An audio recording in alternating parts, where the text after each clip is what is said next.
Hey, welcome to video 2, talking about section 3 in chapter 28, and this time we're going to be talking about fascism in Italy.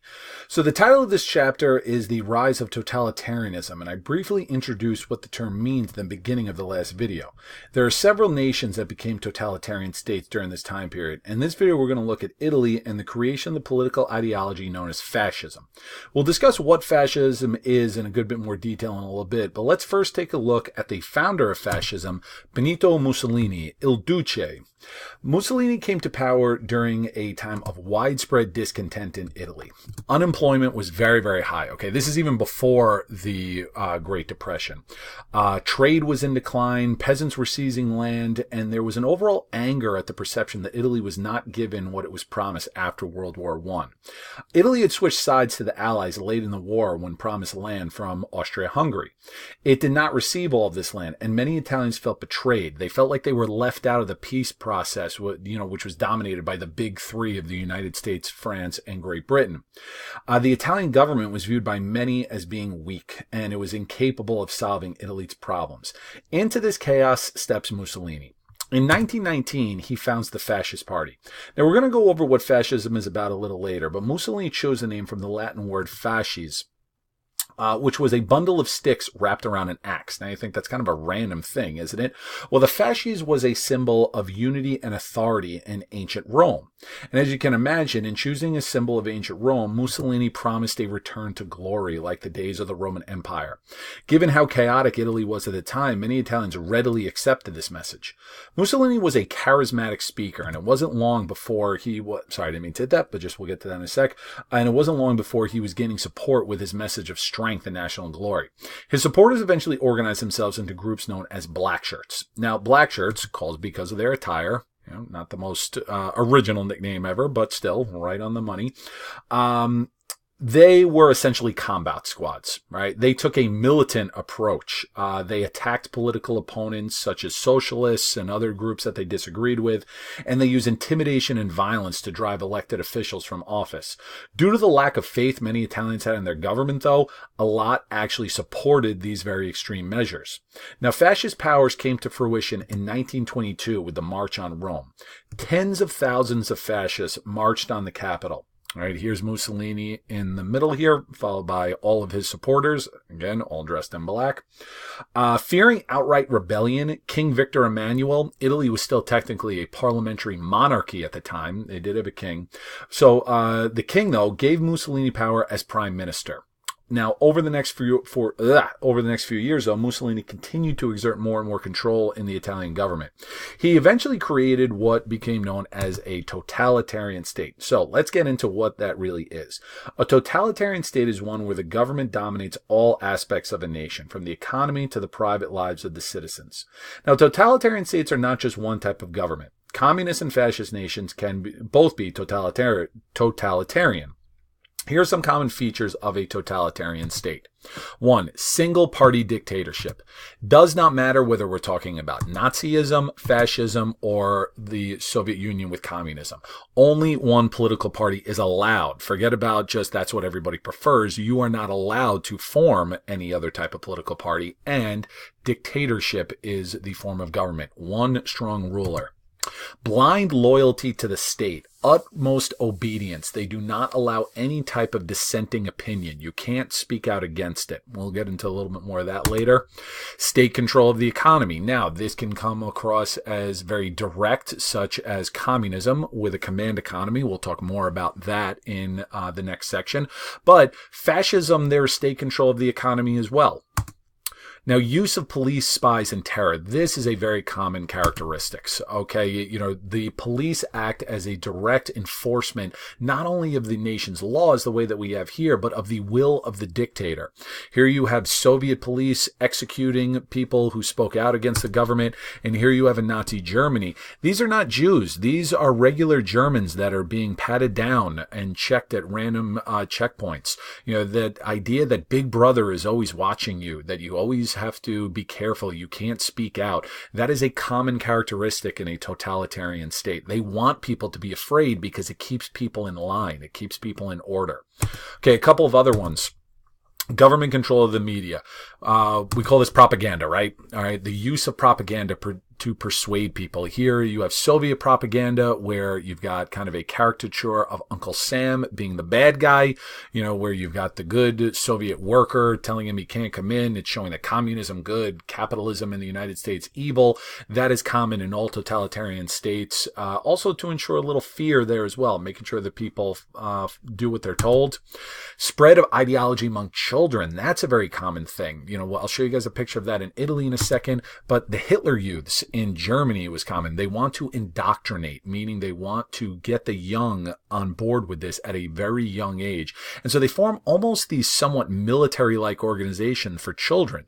Right? This looks like it's a Cub Scout meeting, but the Hitler Youth was really a paramilitary organization, but it also taught them about the Nazi ideology on race, about Jews being inferior and the Aryans being superior, and about the greatness of the German government, this intense nationalism.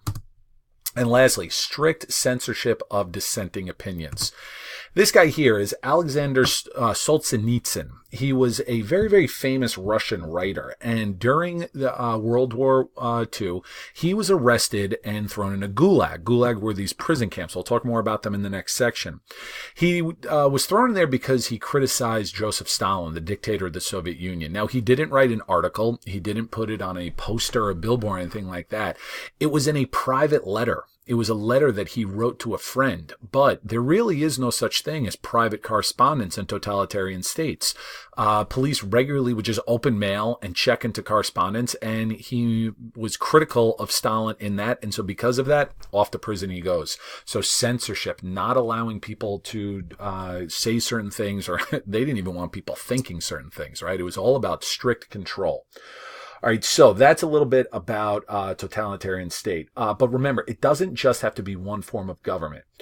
Mussolini described his ideology as fascism. Let's talk about what is fascism. One of the things that makes defining fascism so tricky is that there's no universal theory about what it is.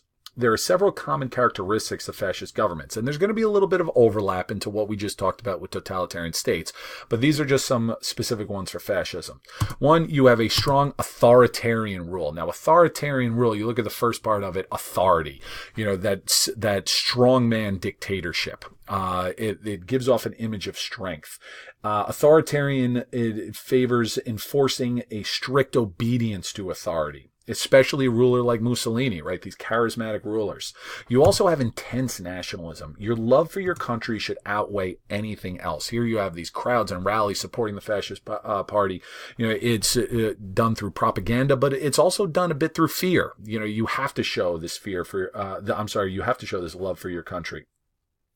You also have to put the state over the individual. The belief that the needs of the state are more important than your individual needs. Combined with intense nationalism, this is what leads to that blind authority, that blind loyalty to the state that we discussed in the previous slide.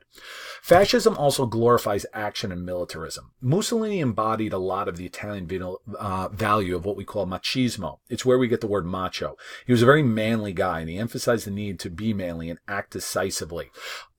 There was also this glorification of the military. Remember, an aspect of totalitarian rule is get them young. Okay, here you have, kind of the equivalent of the Hitler Youths in Italy. And you notice how these aren't just for education. These kids are holding weapons, all right? They're in formation. It's paramilitary. It glorifies the military and the need for violence to achieve your goals. Okay, so violence is very much tied up in fascism. Another thing it does is that it opposes civil liberties. Remember, we said totalitarianism does not want anybody speaking out against it. So, freedom of speech, freedom of the press. Nope. Get rid of both of them. These are viewed as dangerous by fascists since it can lead to disloyalty and disunity. So we're seeing some repressive and violent features of fascism, yet a lot of people in Italy flocked to follow Mussolini and his message voluntarily, right? They weren't all held at gunpoint to support him. A lot of people willingly supported him. Why was that? All right, so let's talk about the appeal of fascism. First and foremost, fascism promotes strength. Mussolini was a manly, charismatic leader who spoke about making Italy strong again. It's easy to see why that appealed to a lot of people. It also revives national pride. Extreme ideologies like fascism or even communism tend to appeal to people who are downtrodden or experience hardships. Italy was in shambles after World War I economically. Their government was viewed as being weak, and the people wanted something that could revive their sense of pride in their country. Here comes Mussolini and talking about bringing back the glory days of the Roman Empire, and a lot of people ate it up. Lastly, fascism, like all forms of totalitarian rule, promotes efficiency of government. Democracy sounds good, but it's messy. You got a lot of different sides participating, and arguments are constant, and things don't always get done. In fascism, one ruler makes the decision and everyone has to be on board. For some people, especially people living in a country like Italy in the 1920s, this can be a good thing. The saying about Mussolini was that he made the trains run on time. This wasn't really accurate, but the public perception was that Italy was being run more efficiently. All right, last thing to talk about in this section are the differences between fascism and communism. Fascism and communism are often used incorrectly as being the same government.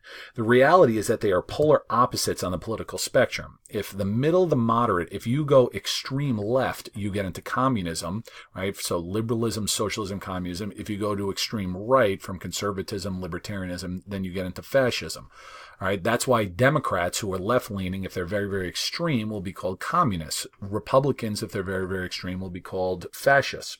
All right, so they're actually polar opposites of each other. Fascists and communists actually consider themselves to be sworn enemies. Now, that being said, there are some similarities that can cause people to think of them as being the same. Let's look at a diagram to help us understand this better. Let me first erase this.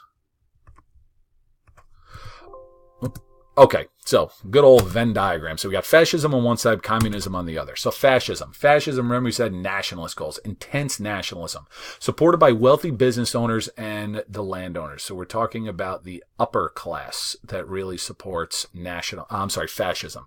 In communism, it's global goals. Right, remember, Karl Marx talked about this worldwide revolution of workers. The Soviet Union wanted to spread communism all over the place. Fascism just wants to increase the size of its own country, its own empire through imperialism. It's not about spreading an ideology. And this tends to be supported by workers and peasants. You know, it appeals to the lower class and the working class down here. Now, there are a couple of similarities. One, rule by dictators. Okay, we talked about that. Whether it's Joseph Stalin in Communist Soviet Union or Benito Mussolini in Fascist Italy, you've got rule by one strong ruler. Blind devotion to the state, totalitarian rule, use of terror. Those police shots with, the guys with the guns pointed, that was in the Soviet Union. Those military that were just randomly stopping people, that was Nazi Germany. So both of those you find, and then extreme changes. Right? They both lead to extreme changes, maybe slightly different times, but these are not kind of what we in the United States would consider to be, normal mainstream society. All right, so a lot that I threw at you, a lot of big concepts. We weren't just talking about kind of, the details of Mussolini in Italy. We talked about totalitarianism, fascism, but it's important that we understand these concepts moving forward, because in the next one we're going to be getting into the other side of the spectrum, communism with Stalin in the Soviet Union.